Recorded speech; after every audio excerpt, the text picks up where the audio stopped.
The US president is asked, where's the evidence to support Israel's claim Hamas is operating from hospitals in Gaza? He said,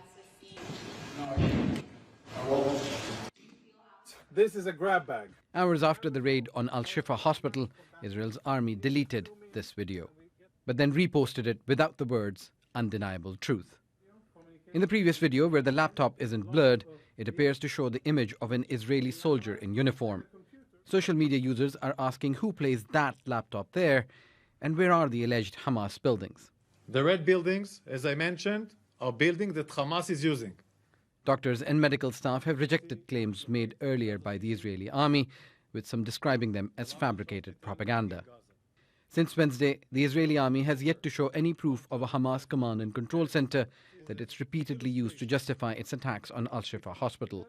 They can pump out propaganda, quasi-evidence, that doesn't qualify as full-fledged evidence, and Western media outlets, Western audiences and governments will just take that as the truth. It's a baby bottle in a basement. Other purported evidence has also been dismissed at other hospitals. Where every terrorist writes his name. But they aren't, as the writing showed the names of days in Arabic, not those of people. You can see the tunnel.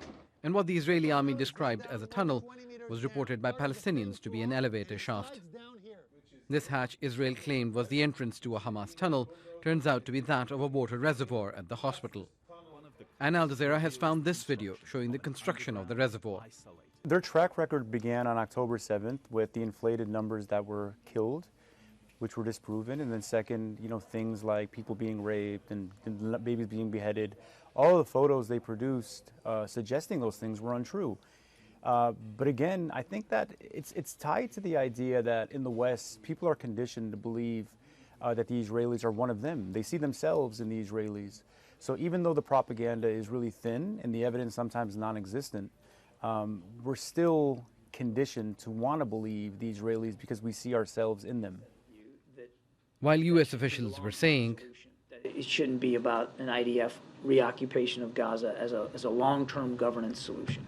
Israeli soldiers raised flags at the occupied beach in Gaza. Analysts believe the Israeli military's misinformation and propaganda is to help its aims to psychologically put pressure on people speaking in support of Palestinians in Gaza, and to project Israel's objectives. It's also to hide the realities of its killings and devastation in Gaza. Osama bin Javaid, Al Jazeera.